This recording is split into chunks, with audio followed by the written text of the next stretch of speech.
light 'em up in the ring. Light 'em up, shoot, shine, do your thing. Light 'em up in the ring. Light 'em up, shoot, shine, do your thing. Light 'em up, go dumb, go stupid. Yeah, we undefeated. Sucker free, we got the seats heated. Let's face it, you bout to get a down. Less talking, let's take it to the streets now. Ain't gonna be no rematch, why you wanna fight? Touchdown on sight, yeah. Turn off the light, oh, turn off the light, let's get it poppin'. Go dumb. When you see me moving, bodies dropping. Move some. I'm about to go sick, call Earl. I'm turning up like E40, not your average girl. I'm turning up. We can rock like Rocky, make you tap it. Ghost ride the whip, look at my drip. This ain't a copy. We got all night if you wanna throw hands. When they see me fight, they wanna throw bands. Go dumb, go stupid, yeah, we undefeated. Sucker free, we got the seats heated. Light 'em up in the ring, light 'em up, shoot, shine, do your thing. Light 'em up in the ring. Light 'em up, shoot, shine, do your thing. Light 'em up. It's time for the main event. It's the Shoe Shot. ¿Qué onda, vatos locos?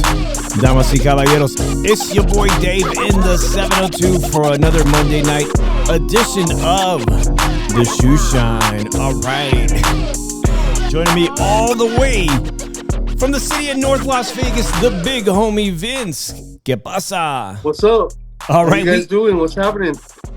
Was cracking, Vince. Also, check it out. Looks like we got Drew Evo all the way from the city of brotherly love, Philly Irish Drew Evo. Let me add him too. All right, we got the full house. He got a brand new Coca-Cola original taste. Let me just move this here for a sec. Everybody got a cold drink and snacks? Yeah, I got my fix.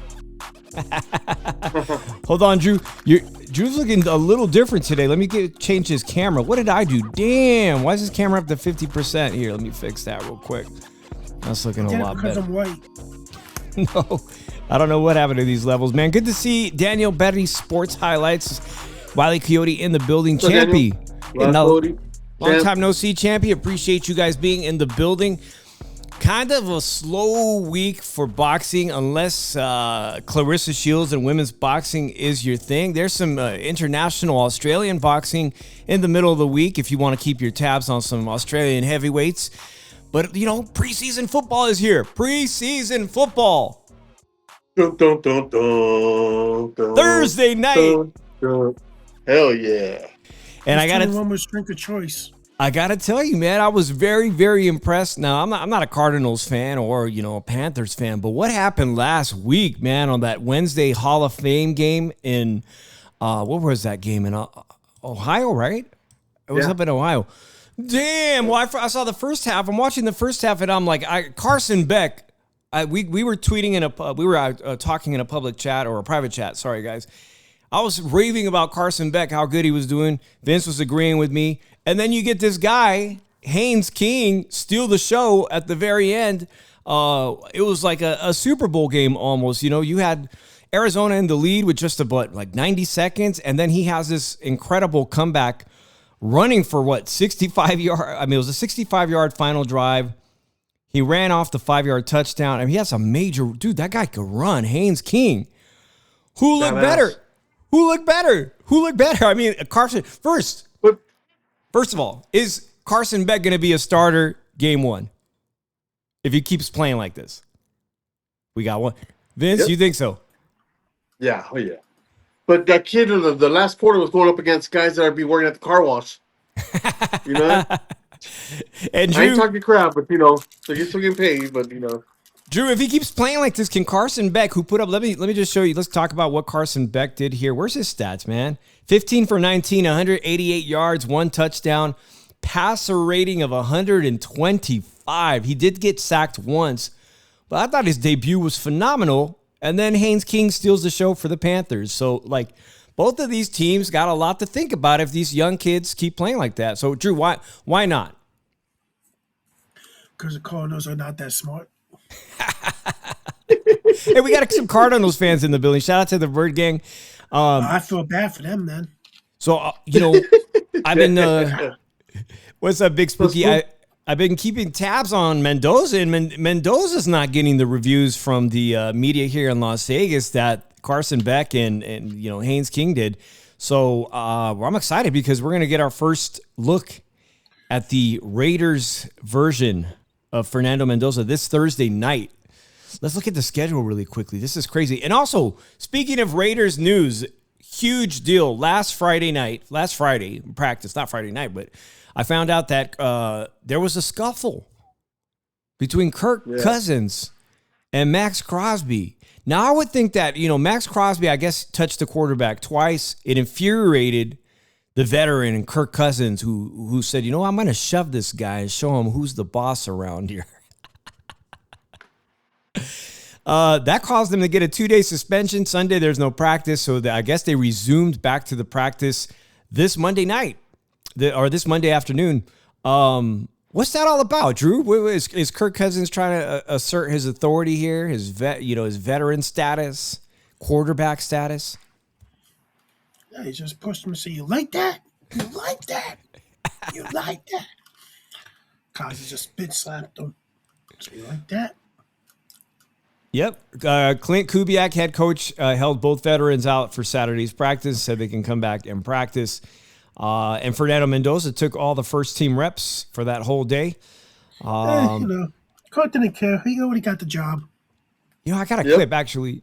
I got a clip. Let's take a listen to this clip here about they're breaking it down. They're breaking down what happened on Friday, courtesy of all 16 people here. I appreciate you guys. Hit that like button so we can get these numbers doubled. That would be awesome. Smash that. Yeah, smash that like button. Let's get a little taste of what they said here on the McAfee Show. Somebody as I strong want to as see a fight. Max Crosby tells you that he had to be pretty pissed off about the whole situation. And I know a lot of people are thinking that Max Crosby wants to be traded. He wants to be there right now, and I think he's going to be there. I think the real question with Max Crosby and his future in Vegas comes down to what happens if this team doesn't perform well. What if there's a contender out there before the trade deadline that wants to beef up its pass rush? Could we see a team later this season, if the Raiders season is slipping away, make a run at Max Crosby? And I could see that being a possibility. Man, Max Crosby, everybody wants him. The 49ers want. Who doesn't want Max Crosby? We haven't seen any motion that the Raiders, I was going to say 49ers, that the Raiders are going to trade him away. I mean, what do you think about this guy's theory that mid-season Max Crosby is going to be sent away? Hey, they tried once. Why not try again? Who cares? I think he wants to be there. I think Max Crosby, we know he loves Las Vegas. In fact, it's Dante. What's his name? Former wide receivers. He's trying to sell his house, bro. Did you see his house? It's listed. He's having trouble selling his $15 million home. I think he paid 15. Devontae Adams. Called him Dante. He should just wait 2 more years. A baseball player will buy it. It's a beautiful house, man. He wants $17 million. That could be the problem. But anyways, they get into this scuffle, and it remains to be seen whether or not there's tension in that locker room if these two guys don't like each other like that. I've been seeing a lot of tape of Kirk Cousins, guys. Let me know what you guys think. Have you guys been seeing these NFL memes? But Kirk Cousins looks slow, bro. Like, they're making fun of him being 50 years old. His legs are shot. Damn, who's slow? Huh? Kirk Cousins, Who's slow? man. Kirk Cousins? I'm about to say, that's fucked up. Someone said it. Someone's slow mentally. Hey, I and appreciate. Kirk Cousins slow. I mean, the tape I've seen, he looks slow. Saludos to Isabel in the 805. I appreciate you. Saludos to Stezo as well. Appreciate you guys tapping by to say hello. So Thursday night is a big night. Let me look at all the games going on here on Thursday night. Didn't I get the schedule out here? Lions at Bengals, 7 o'clock. Packers at Steelers, 7 p.m. Colts at Patriots. Cardinals at Raiders, 8 p.m. local. We get to look at Carson Beck again. We get to see Carson Beck against maybe Fernando Mendoza in the first half. Interesting, man. I'm definitely going to tune into that. Chargers at Texans at 8 o'clock. And the Titans against the 49ers at 9 p.m. Eastern on the NFL Network and Fox Sports. Yeah. Nice. Friday night. Friday, we got Broncos at Falcons and the Buccaneers at Jets. Saturday, we got the Panthers against the Bills. Rams at the Chiefs and Cowboys versus Seahawks. Nice. Saturday night. Seahawks. Yeah. By the way, did either of you guys see the what's going around the internet? The Bills have a brand new stadium, and it looks good from far. This is a stadium that, like, man, if you live in Buffalo, dude, you got to deal with that snow in the winter. Those games are brutal. So I thought the entire stadium was going to be a dome, but it's not a dome. They claim it's partially covered, right?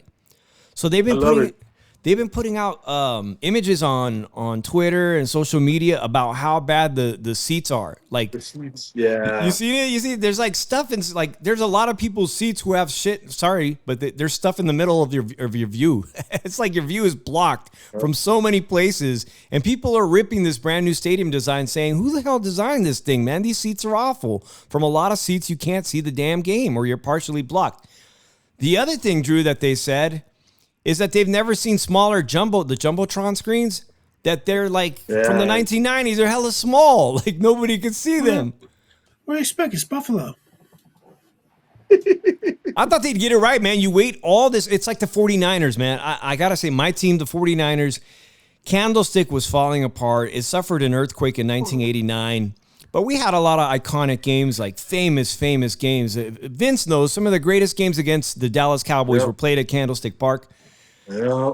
It is what it is. You know, it was a blue-collar stadium. Then they built this thing in Santa Clara in Silicon Valley, which I left the Bay Area living in that area just like 5 minutes from the stadium. It's an awful stadium.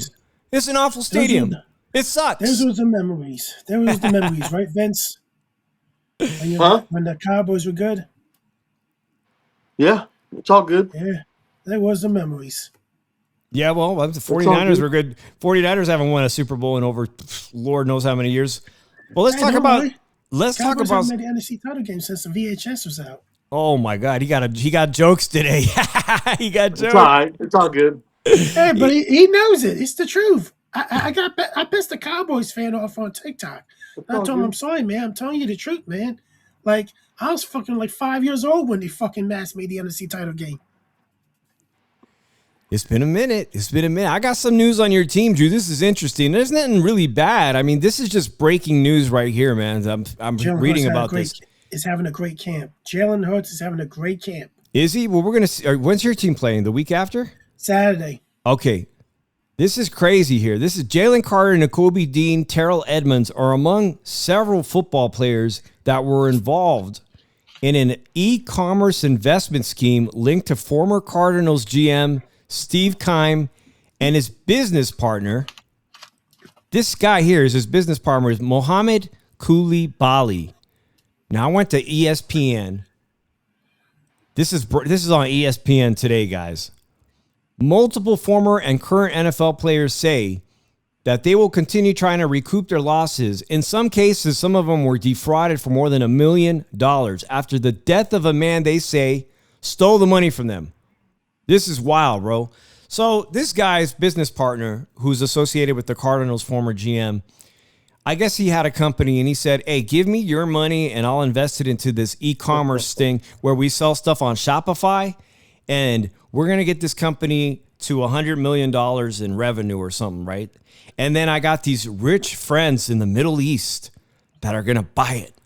And when they buy it, I'm going to give you guys all this money that you invested and then some. The dude showed up. This guy, whatever his name, Muhal, whatever his damn name is. What's up, Linda? Good to see you. He showed up dead.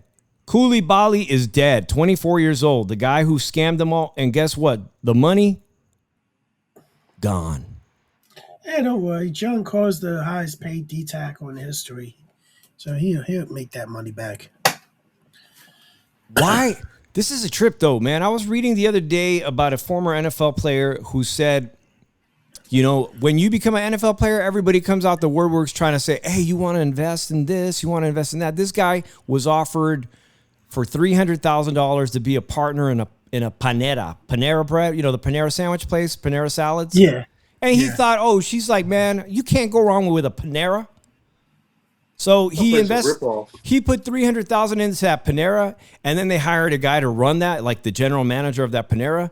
Well, that dude was stealing all the money from the Panera and drove that Panera location into the ground. Bankrupt.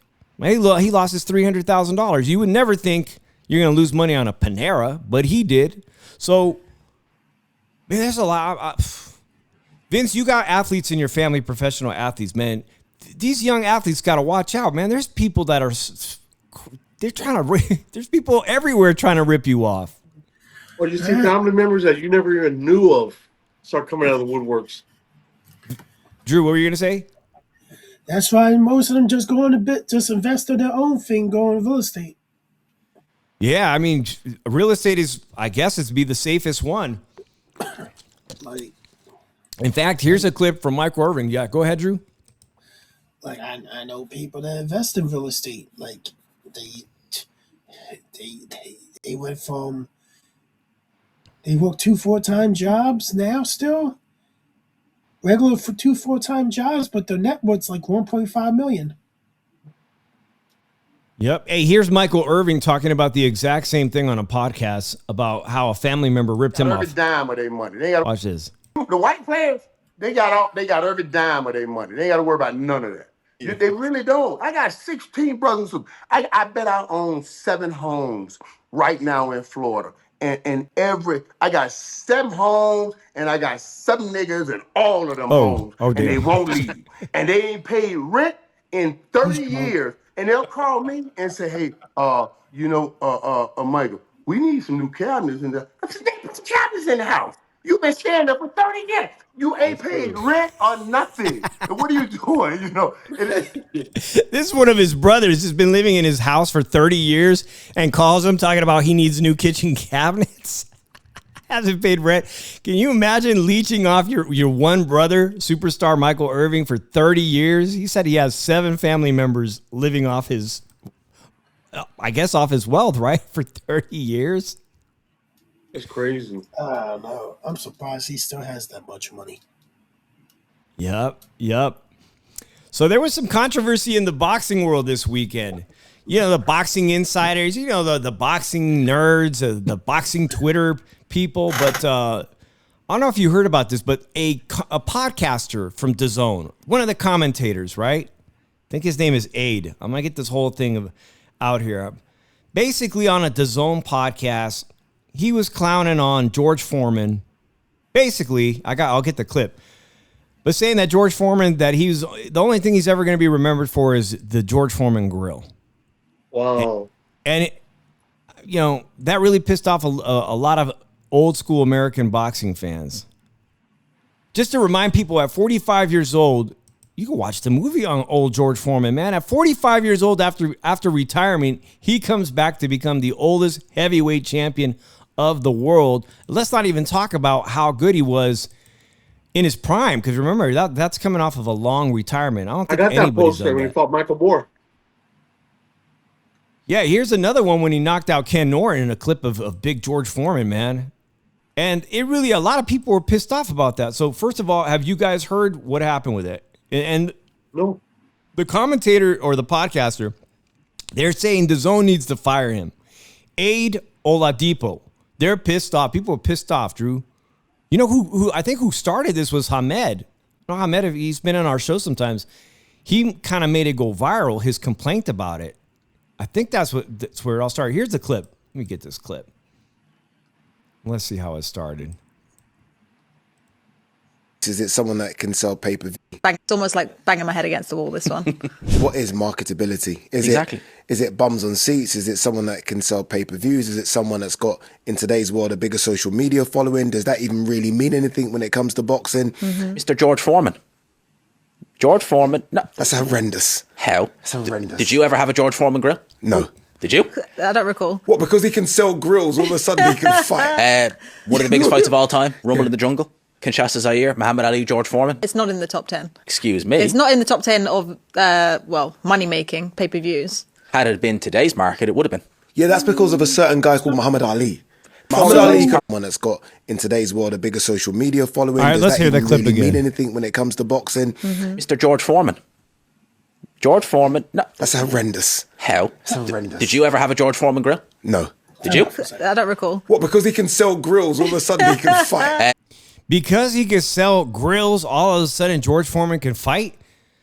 So Man, there's a lot of people on DAZN. I'm sure that everybody's got a commentator or something that maybe they don't agree with, but this is the British side of DAZN.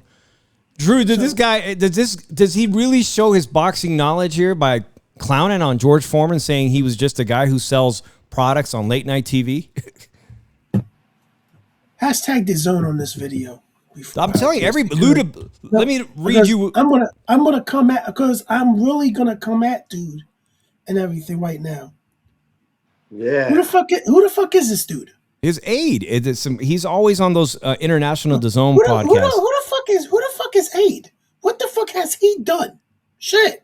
Well, who the fuck is that bitch? All she did always to do, stay in the fucking kitchen and make me a fucking sandwich. Oh, snap. And everything.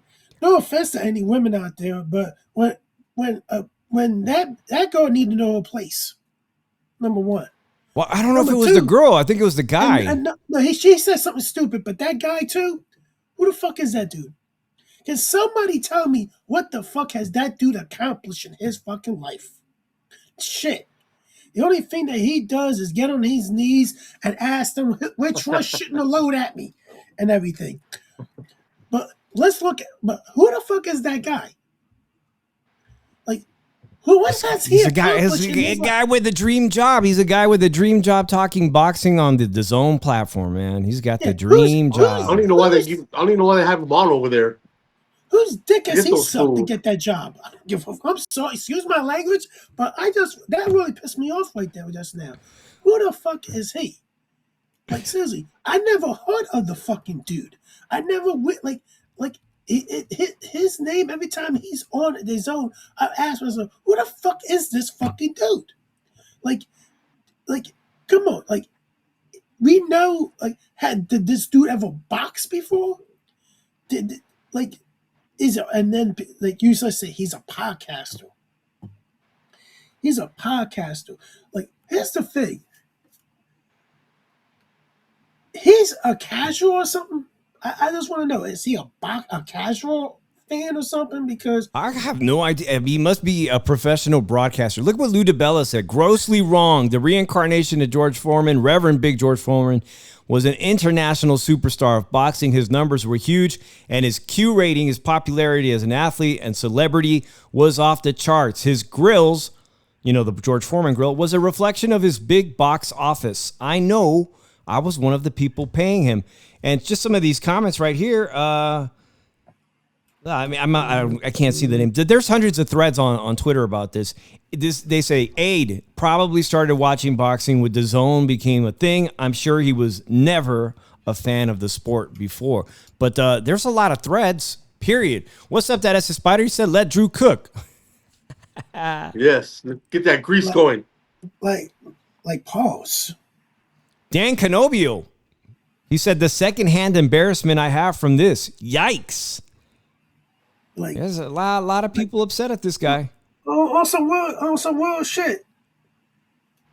This dude shouldn't say a word that he doesn't know about. If he has no knowledge of boxing, why the fuck are you on this? Why the fuck are you on a boxing thing if you have no fucking knowledge of shit, dude? Like, that's the fucked up thing about it.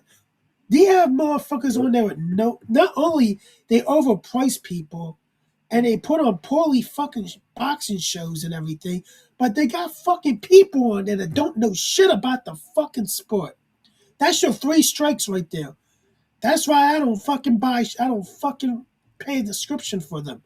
Because the 3 strike rule already went into effect. They actually have 4 strikes now. So let's look at it like this. How dare you speak about a dead man in that term of disrespect? Number one. And number 2, you must not know the accomplishments of this guy. Because you probably on AJ's dick so fucking much. Whoa, we got some news on that. And everything, man. You just want to think that, I know everything about AJ, I know everything about boxing. And everything. So it's funny as hell. This is Here's some comments from Twitter. Tom Gray says, Holyfield Foreman set pay-per-view and gross records that stood for years, and it wasn't Holyfield that sold the fight. George was a megastar in the early 90s And the grill, the George Foreman grill, did not come out until 1994, by which time he still had 5 career fights left. This other guy, Gary, says, the disrespect to Big George is unreal. The way he dispatched all the greats of that era before his loss to Muhammad Ali was scary. Then, to come back out of retirement at 45 and win another world title, for me, Foreman is right up there with some of the all-time heavyweight greats.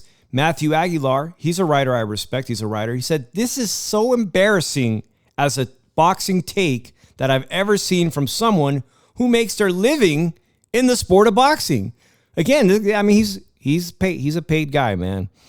Wiley Coyote says that dude in Ariel tried talking about boxing and it bombed. Oh, did he? That one guy? Man. So Vince, you think Foreman's Grill made more money than that guy will ever make doing his podcast now? That little fag. I mean, sorry. I love the movie too. Crap. As far as boxing movies, man, the George Foreman biopic movie, that one is really good. I like that movie When's a lot. the Prince one coming out? There's a movie. It's a documentary out now, but I don't know how to watch it. Maybe it's on YouTube already. But Prince Not Seen My Man? The Prince Not Seen one. By the way, dude, I didn't show off that hat real quick. I just realized last week the Mike Tyson Invitational.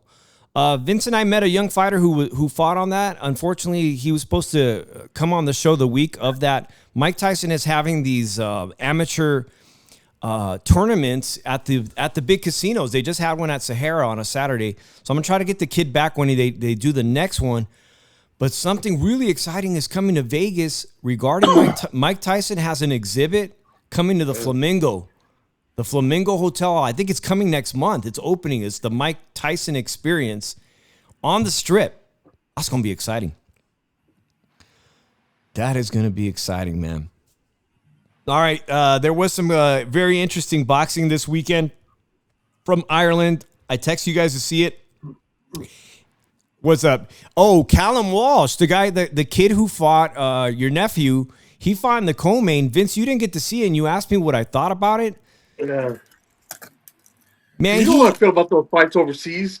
I just care less about those fights overseas. Well, Callum Walsh has been fighting in the U.S. for a minute, so this was kind of his return to Ireland in the co-main attraction.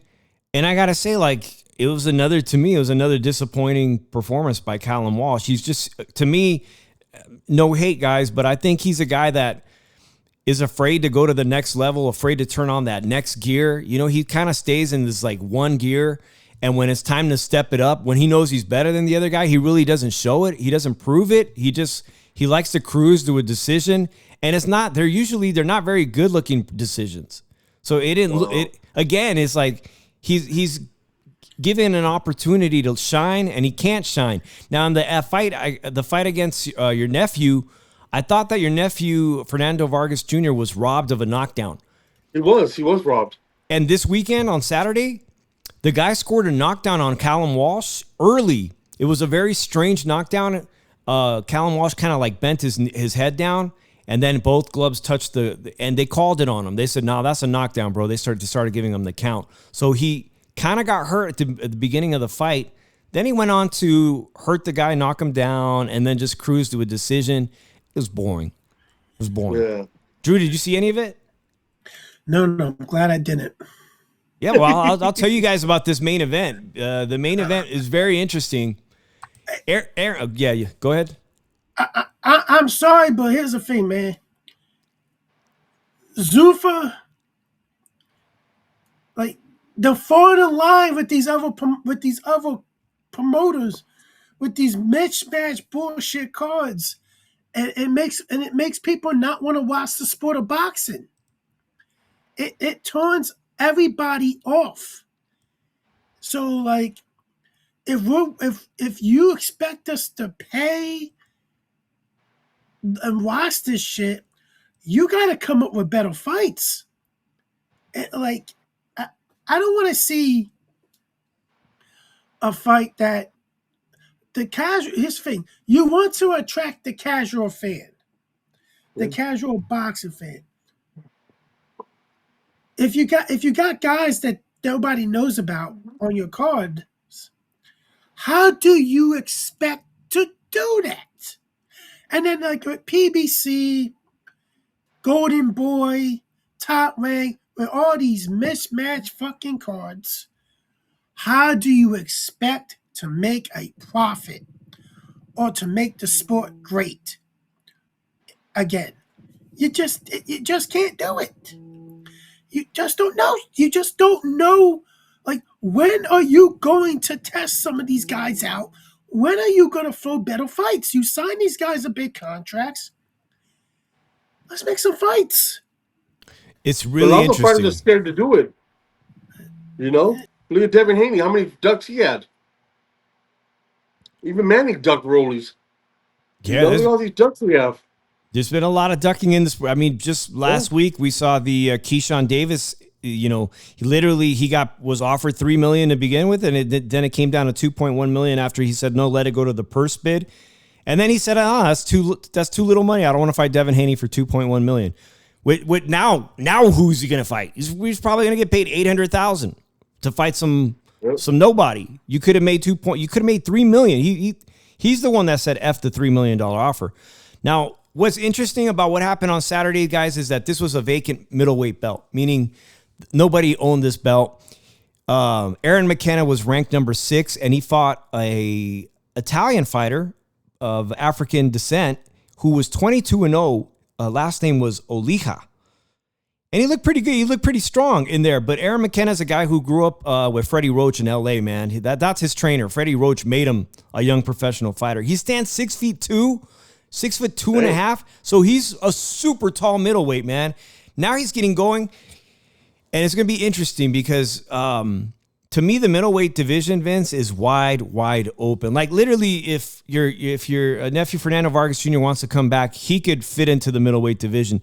You got the WBC interim champion is Jesus Ramos Jr. from Arizona. You got Erislandy Lara's got one of the titles. You know what I mean? This IBF title was vacant, but what's most interesting is that they let him Zuffa. Remember that dude Jayo Pataya, the cruiserweight. He's gonna fight under the undercard of Ryan Garcia. They took the belt away from him, but then this Saturday now everything seems to be changing with Zuffa because they put on this fight and the IBF they stripped Jai, but then they said, "Hey, this all good. We'll let you host this IBF fight." So now there's a change of tune, bro. So now it's like it basically. It's not going to just be the Zuffa belt. They're showing you that they're going to allow people to fight for real titles. Conor Benn, signed with Zuffa, is going to get to fight for Ryan Garcia's title. He has a chance to win that fight, to win that title. So they got the IBF middleweight championship now. You know who his mandatory is now? This dude who's good friends. Shout out to Lucas Cattell, my boy Lukey Boxing. From Oakland, California, Amari Jones. He headlined the Golden Boy boxing card in San Jose, California about a month ago. He's a guy that, I mean, looking at all of Golden Boy's roster, dude, that guy is like next up to win a title. But he has to beat Aaron McKenna. And there's a lot of people who think Amari Jones, Olympic, American, that he could do it. I mean, this dude is tall for the division, man. He's a problem for anybody. I don't know who I got in that fight, bro. He's tall, bro. Like 6'3". You're talking like Shiraz almost, like a Shiraz. Or you're talking the guy who fights on Matchroom Boxing, who used to be with David Benavidez. What's his name? Super tall, super middleweight. Just fought in California at StubHub. Why can't I think of it? Pacheco, Diego. Yeah, this dude, Aaron McKenna, is perfect for Diego Pacheco. Once he moves up to 168, dude, we're going to have some really good fights between tall fighters, man. So I hate Hopefully. I hate seeing really tall fighters fight guys that are like 5'8", 5'9", like Fundora fights. Hey, but I'm curious about what Zuffa's going to do on Sundays because ain't nobody going to watch boxing on Sunday. When NFL starts, they're done. It's around the corner. Yeah, what are they going to do? Well, they had this fight. What is Dana White going to do? The devil.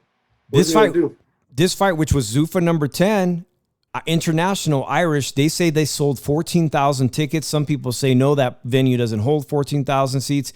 It definitely looked like a full house, however many people sit there. It was in association with Sky Sports. I think Paramount had it here in the U.S. Thank you for the likes, guys. Hit that likes, man. It really helps the channel, guys. They are going to have to move to Friday night or Saturday afternoon, Yes. or Saturday Not even afternoon. Saturday. They're not worthy. College football is Wait a better minute. than them. They can't College compete with football is college football. crazy, bro. Yeah, no. I think they're gonna They're have to gonna have move to to go on Friday nights. Thursday. Friday night Thursday. They fights. ain't worthy. Hey, They're not even worthy for Friday. ESPN should come back to Friday night fights and put these bums on Thursday or Well- Tuesday or Monday. No, not even Monday because they got football. so ESPN held their own thing. The thing is, ESPN got rid of Top Rank and signed. They signed the women's fight thing. MVP. They did a deal with him, and they had their fights this Saturday, as well, Saturday night.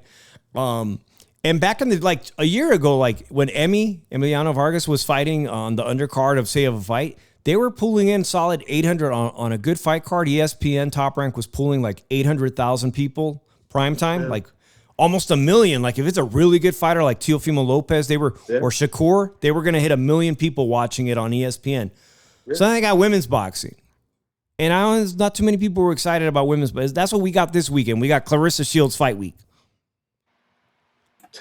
But the fight you went, Drew's favorite fighter. Yeah. The fight you went to, here it is, Vince. The fight you went to. Now, don't quote me on this, because I know I got the information here, but it came out. It was leaked.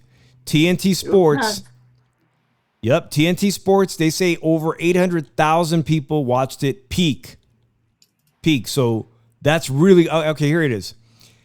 The Lamont Roach Williams Zepeda main event averaged 748,000 viewers on TNT, with telecast peaking at 786,000 people watching it on TNT Sports. Nice. So almost as good as ESPN back in the day. So that time away where boxing was away from on cable TV is almost back to where it's at. Drew, there's a TNT Sports. I think what I heard, now this is confusing. People were saying that the Ryan Garcia fight's no longer going to be free on TNT Sports. But when I heard the fight was announced, I even asked, we were talking with Brian Mendoza, boxer Brian Mendoza, and he was excited because he had heard the same thing. Now I'm hearing it's a pay-per-view. I don't know which one's true. It's supposed to be on Paramount. That's what I heard too originally. And now I'm seeing misleading information that it is going to be a DAZN pay-per-view. It's not gonna make money. The fight's not gonna make money. The fight's not gonna sell. You know the last greatest pay-per-view? Vince, you know which one it was? Had to be Canelo, no? Tank and Ryan Garcia. So that's why I'm like, maybe they are going to switch it up at the last minute and think Ryan Garcia's back to pay-per-view. Now, Conor Benn isn't popular in the U.S. like Tank. But I'm telling you, if they put that on free cable TV on Mexican Independence Day, I think it's going to do double. I think it's going to be about 1.5 million people are going to watch that fight for free on Mexican Independence Day. Here's the thing. Yeah. If they put this on pay-per-view, this is going to be a flop. And it's going to be a total flop. And it's going to show how bad the sport has become even more. I mean, why you got to deal with Paramount, man. There's no reason to charge people for this. Just do it free. Just do it free. This came out today from Edgar Berlanga's social media, bro. I don't have any way to know if this is true. Is this going to be a flop on Netflix? Edgar Berlanga versus Jake Paul? Jake Paul might beat him. Because didn't Edgar just sign a deal with Zuffa? Yeah.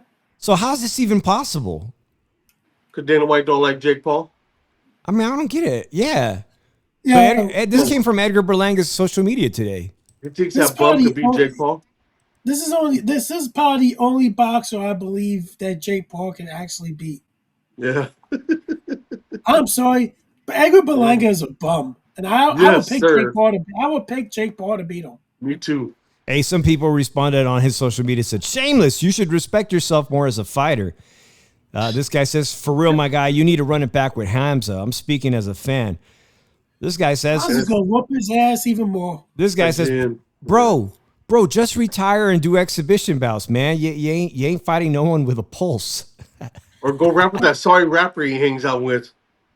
Well, damn, that is kind of true. He's fighting nobody with a fucking pulse.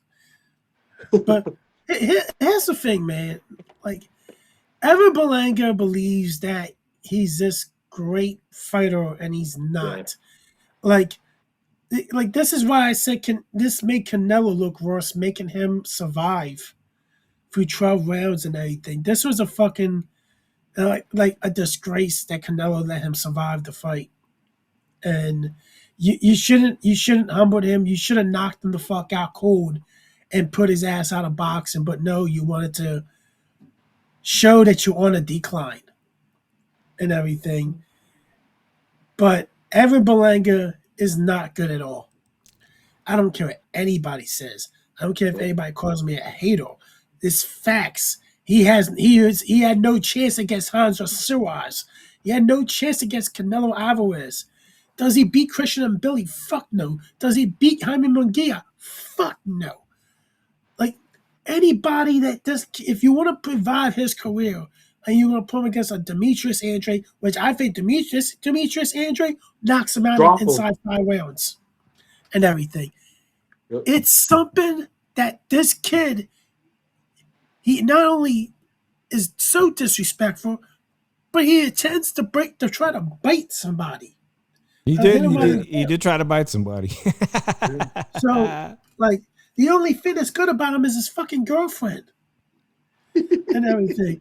Yeah, she's hot. So, but it's fake jewelry. Drew's got the hot for. I hate it's Latinas, man. But let's look at it like this. Wrong. The Carissa Shields face, I could give 2 shits about Carissa Shields. I'm sorry. I don't find her good. I don't find her entertaining. She does not fight anybody. Why do I want to waste my time? Why do I want to waste the seconds of my life? My life is precious. Okay, I don't want to waste my precious life watching her fight. I'll show you guys who's going to be on the Clarissa Shields card. I got a clip here that is circulating kind of. Now, this UFC fighter, King Green, he's been making a lot of he's going around a lot of boxing gyms, including Adrian Broner, and he's looking for that smoke. He's not even wearing headgear. Here he is against Arnold Barboza, he's a pretty good fighter. He's been on our channel, almost became a world champ, almost. You know what I'm saying? Cost me money. Arnold Green, what do you guys think of his boxing skills?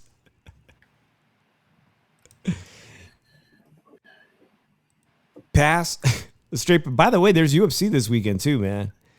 This clip makes it look a lot better. This guy does go, but with the whole kick streaming thing, man, all these fighters are getting this is off of Barboza's kick stream. All the fighters are getting kick channels now. I'm thinking that we're gonna have to put this show on Kick at the same time, and might as well. Let's do it. Hell yeah! Put it on Kick. Put it on all of them, all the platforms. Hey, Wily Coyote wants to know, Drew, do you like Clarissa Shields walk-ins? No, I tell you nothing to that girl. I tell you, I think she's ugly.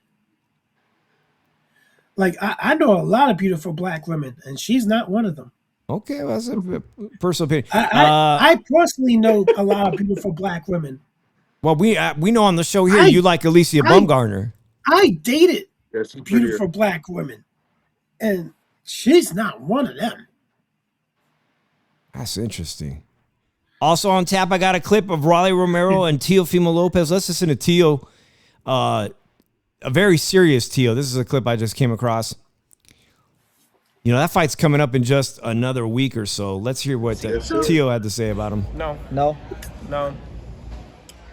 I don't like Rolly. You don't like him? No.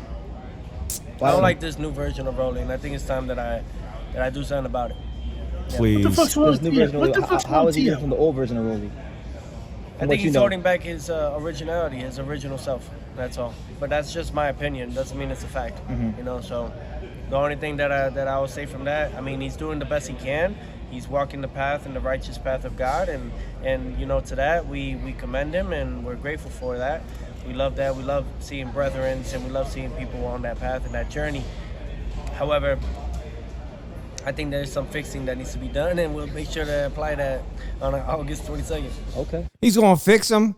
It's like he's looking for something to hate on Rolly. He says he doesn't like the new version of Rolly. Man, they love each other. They come out to when they walk out, they just come out to the music friends.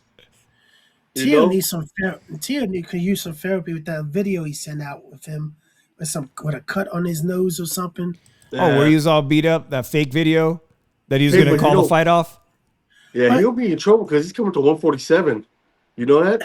Yeah. And he better have that pop. Here's That a thing I Rolly. want to talk. Here's a thing I want to talk about. And I wanted to bring this up. So a guy, I had to talk with my guy last week about the Benavidez fight and everything, and the dudes decided to fight Jao Pataya. It was already in negotiation, and he agreed about it before the Benavidez fight. And Sumo's demanding he fights Benavidez. Here's the thing. So my guy told me that the dude is planning on, if he is stripped of the WBC title, he's planning on suing the WBC and everything. And the thing, Good. and he tells me that the dude's gonna win because of the cases of Deontay Wilder never defended, never made a mandatory defense. The whole time he was heavyweight champion, his mandatory was Dillian White, and he never made a defense against him. Jamal Charlo holding the belt for over 2 years of inactivity, barely hadn't made a mandatory defense, and this dude's made a mandatory defense, and not even 12 months later, being demanded to defend the title against David Benavidez. Now, according to certain rules, you only have to do one mandatory title defense a year. But you're all, after you make your a mandatory defense, you are allowed one voluntary defense of your title. That is in every sanctioning body right there. But this guy they have everything that shows that he will win he will win a lawsuit against Suimov. And he can credit racial discrimination because he is of Eastern European descent, which Suimov does have somewhat of dislike towards Eastern European fighters, especially Russians and everything. The track record speaks for itself. And when I talked about this with my guy, he said this is an open book case. Even if the case takes place in America, he wins a case. He wins a lawsuit easily because of all that evidence. And if it goes and they look at the rule books and everything of all the sanctioning bodies, he is allowed, if he is already in negotiations with someone and is already agreed to a fight, Sumo cannot strip him of the title. And he with all those fighters of past stories, like even Canelo Alvarez, you have never forced him to fight David Benavidez. You never named Benavidez his mandatory challenger at all. And then when he was at middleweight, you gave him the franchise title instead of stripping him. You did the same thing with Lomachenko. You gave him a franchise belt instead of him vacating the belt and everything. And I'm a Loma fan. He went and took the more dangerous fight than Devin Haney because Devin Haney was a nobody then. He took a more challenging fight in Teofimo and everything. But all these things right here, and once they look at the rule book of the WBC, it favors that champion 110%. Suimov will lose this lawsuit. It would not be in the best interest of the WBC to strip him since he's fighting Jao Pataya. Because how bad this will look on the WBC if he goes and sues them. And the thing about it is, Don King's trying to sue the dude, but the thing about it is, you would breach a contract because he's getting paid more money to fight Jao Pataya than he is David Benavidez. You're supposed to support your fighter and make him the most money possible in a fight, not feed him to somebody because you're cool with a sanctioning body and everything. This is why people are wanting the Muhammad Ali Act reverse. This is why people are backing Zuffa because they're tired of the fucking corruption of the sanctioning bodies, especially the WBC. And this is why the sport is dying because of these sanctioning bodies. Like there's too much corruption. They're going against their own rules. They're not following their own rules. Don't give the bullshit. It's a case-by-case basis. No, it's not. Rules are rules. Apply by your rules or fill the roadblock out. And here's the thing. I don't think if you're an interim title holder, you should not have to pay a sanctioning fee. Because you're not. You should only pay a sanctioning fee when you are fighting for the real title. That is not. I'm not paying no sanctioning fee for a fucking bootleg title belt. He's right. He's 1,000% right. So, as I say, he should sue them. You gonna strip me? I'm suing your ass. But I'm not paying no section. I'm not paying 3% of my fucking purse or $300,000 for a bootleg belt. So with that fight coming up, Ryan Garcia undercard, the co-main, Noel Mikalian, they have two. It should be, he should, like you said, first of all, the IBF needs to give Jayo Pataya his belt back. And then the other guy, it should be a unification, and unifications always take precedent over fighting a mandatory. They should always take precedent over fighting a mandatory. The mandatory typically waits, and typically sometimes there's a step-aside fee, and sometimes the fighter is happy to take payment for not even doing anything, right? You're going to get paid to wait patiently. I agree with you, Drew. I personally think that fight needs to be a unification on the Ring Magazine platform, whatever it is, Zuffa in association with Ring, whatever it's called. And then the winner should fight David Benavidez on whatever platform they agree it to be. Go ahead, Vince. Ask your friend, Lukey, about what Drew just said about the interim. What does he think? Should they pay a sanctioning fee? Ask your friend, see what he says. I mean, I think Drew's 1,000% right. They shouldn't pay nothing. But here's the thing. For all of that, you might as well let fucking David Benavidez fight for the interim WBC cruiserweight title against the Polish cruiserweight. Who's the interim 154-pound champion WBC? Isn't it Vergil Ortiz? Yeah. And Fundora's the full champ. And they're making Vergil and they're making Vergil pay a sanctioning fee. That's nuts. And Fundora's fighting a guy who's ranked.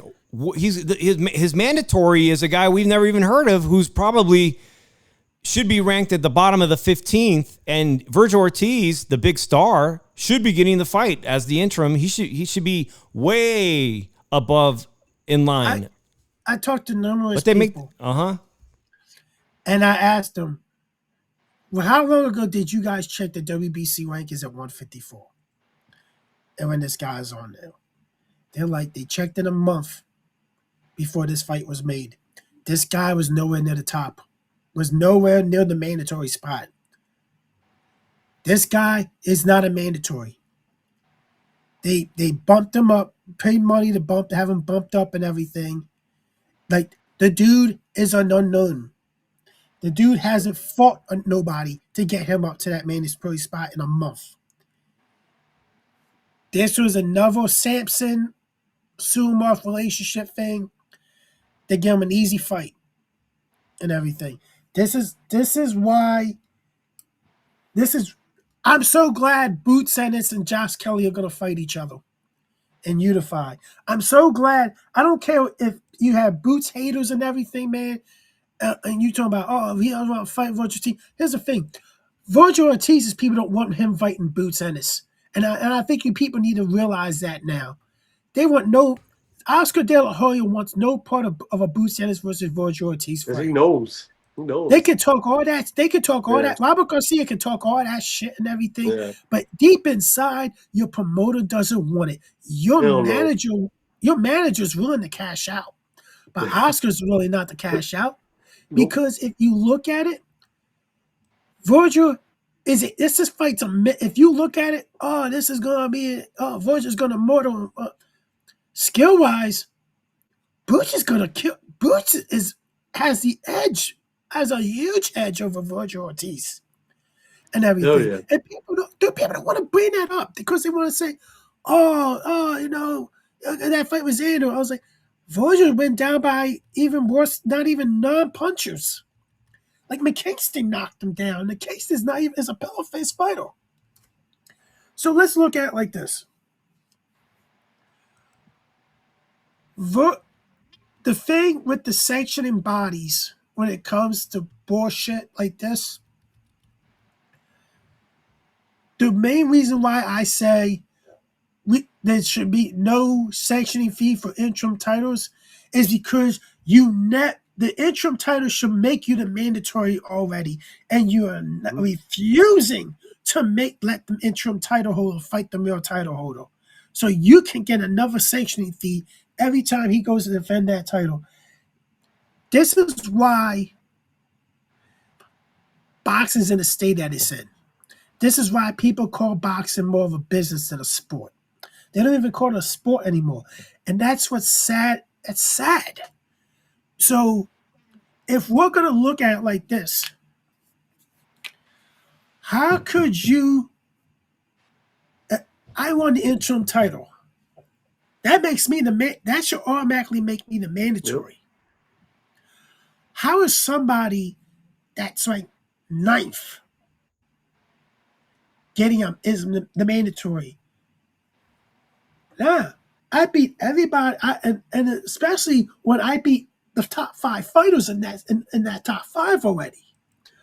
Nah, you gotta give me that's my fight now.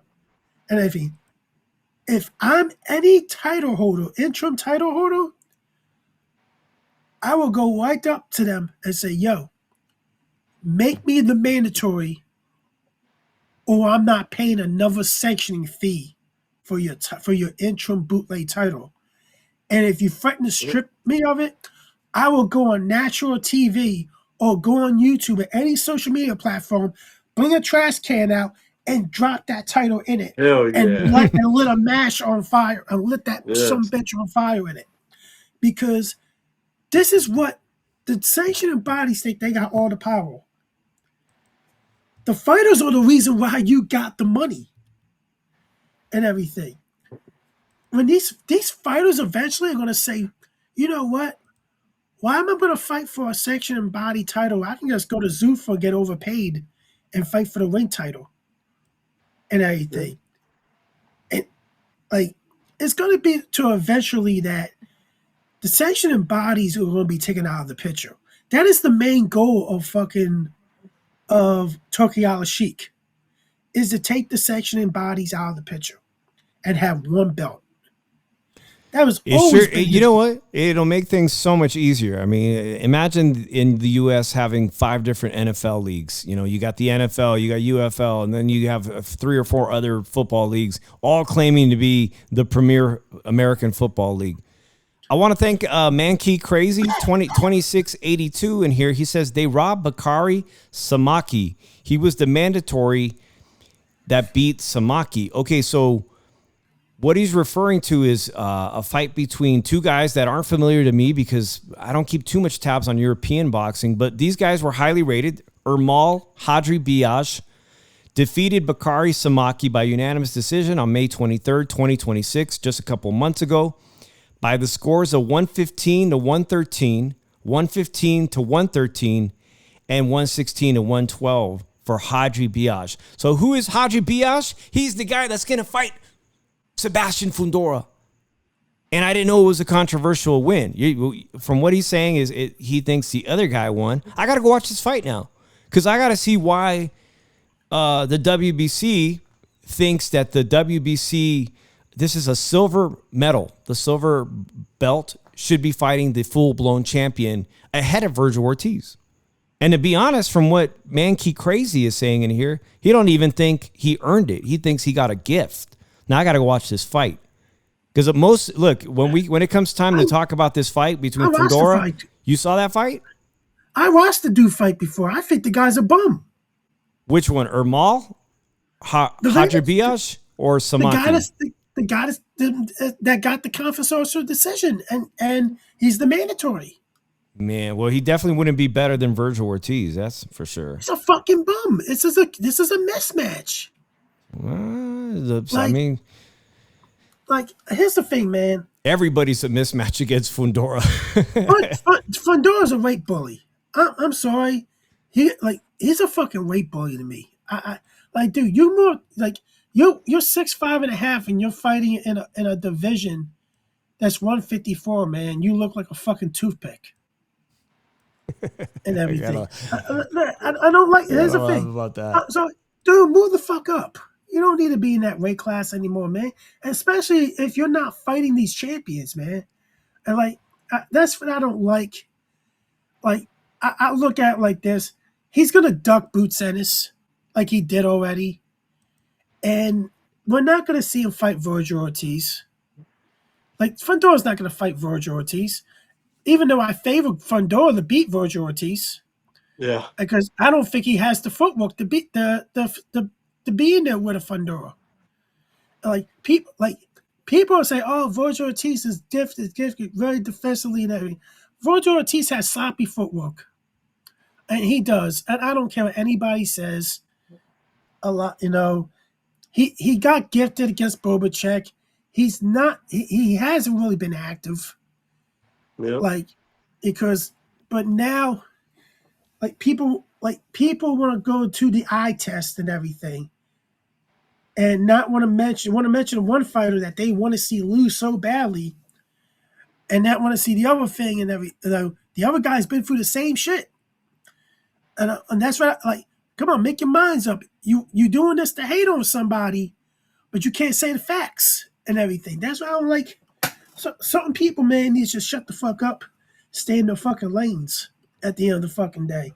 I tell people, stay in your fucking lanes. I'm tired of you telling you motherfuckers, stay in your fucking lanes. If you're not going to mention both things, both facts and everything, shut the fuck up and stop. We don't want to know that you get on your knees and slurp on it. Okay. And everything. So I don't want to know that. Especially if it's pause and everything. You want to do that? Do that. You can do that on your own channel. You can do that on your own Twitter. People can call you to shut the fuck up then and everything. But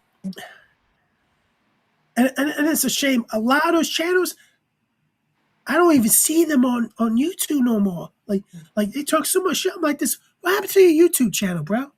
I haven't seen you live in a while. Oh, yeah, you're stupid. Fuck you. Goodbye. Oh, damn. And everything. Because people that talk the most fucking shit, they're not even on YouTube anymore talking this shit. They might be on some other platform for all we know, man. They might be. Yeah, nobody's listening to them. That's why they don't go on it. They don't give a fuck what they say. They did hip-hop anonymous and everything. I'll tell you this right now, man. We've been through a lot of people lately. We used to have a fake Mexican mafioso and everything. Want to be mafioso. We have a guy that gets genetic and happy and try to act hype to get people to pay attention to him. And really, at the end of the day, no one gives a fuck about him. We had a Conor Ben fanboy and everything, call him Stutter, and threaten to beat somebody up and everything. And then we just got the fucking Australian David Benavidez fanboy Mirage that looks like a fucking mirage. I don't even. That's the thing, Vince and Drew. I don't even keep tabs with all these other channels. Drew basically just gave us the rundown on other channels. I forgot one more. I got one more. The AJ, the Anthony Joshua fangirl that try to look at a fucking reggae music career that didn't go forward at all. Oh, I know who you're talking about there. Shabba. Drew has a long list of people of, I guess, frenemies on YouTube. But listen, there is another great point that Mankey Crazy put in here about that fight that I didn't watch. That the fight that basically earned the right to fight Sebastian Fundora this September. I think the fight's going to be in Southern California. I think it's going to be at the StubHub at Carson in Carson, California. He says it was open scoring. Sanaki was down 3-1 after 4 rounds, and then Samaki changed his game plan. Vince, the fights that you went to, was open scoring. Yeah. And Lamont Roach was told, hey, bro, he was told at the 4th round, this is the score. And then he was told again at the 8th round. Yeah. Now, they asked Timothy Bradley, they asked all these people, and all of them had a different opinion about how they felt about open scoring. Some people love it. Some people think they shouldn't have it because it destroys fights. It ruins fights. But in this case, Samaki was told he was losing, and then he changed his game plan. But it altered the basically by knowing the scores, it altered the game plan that ultimately lost him the fight on the scorecards.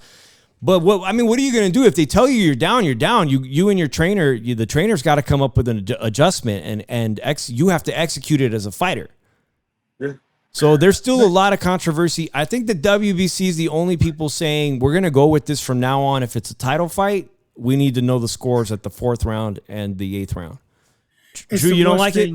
You don't like it? It's the worst thing. No, you want to know why? Because here's the thing. It's your trainer's job to keep an eye on how the fight's going and adjust on the fly. And look at your fighter and just look at it like this. Hey, I think, like, you see how something's going, you say, hey, I think we're kind of slightly winning this fight, but I need you to pick up the pace. We're going to change the game plan a little bit. This boxing is a strategy sport too. And you got to know when to change the game plan. You do not let open scoring predict your fight, because that could be a gift or that could be a curse. Yeah. Yeah, I see it both ways. I see both things. Like, I always remember the fight where there was no open scoring against Oscar De La Hoya versus Trinidad, but everybody in Oscar's corner told him, this shit's in the bag, bro. We got this. Don't do anything stupid. Take it easy in the 12th round. Now, had there been open scoring, they would have said, whoa, this fight's razor thin, bro. We need this round. Don't take your foot off the gas. We need you to keep going. There's always going to be the arguments sound really good on both sides. I'm still in the middle, man. I still don't know if I like it or not. Vince, do you like it? Do you like it when they tell the fighter? I kind of do, because like, if it's a boring ass fight and you know you're losing, you got to pick your game up. Like when you're falling asleep with the fights. Yeah, but Drew made a good point too. There's really good arguments on both sides. But that's the thing with the trainer. If the fight's boring and you don't see much, you gotta tell your fighter, yo, you need to pick the pace up. You need to set some traps out for this guy. If he's not gonna fall for the traps, he's gonna stay on the defensive side. You gotta go in there and pressure him and take over the fight and become the more busier fighter, because at that fight they're gonna look at who's the more busier fighter. He's the more active fighter in the fight. If it's a defensive fight, they're gonna look at who's the more active fighter. They don't give a fuck how many punches somebody lands. They're gonna look at who's the more active fighter. And that's the one thing that, if you look at it, Williams Zepeda, a lot of those combos that he was throwing, he was not landing a lot of punches. They were hitting gloves and everything. So if we look at it like this, he improved. Yeah, he did improve. But here's the thing: you're fighting a smaller fighter to implement that on. Let's say if he was to fight at the same thing 9 times, like 10 out of 10 times, when he fights Shakur Stevenson, 9 out of 10 he loses to Shakur Stevenson every time, because he is, with the white guy, he is very easy to time. And like, it's just, people are bragging, yeah, he improved and everything. And he may not have to ever go for Shakur Stevenson again to win a title unless he moves up. But let's look at it like this.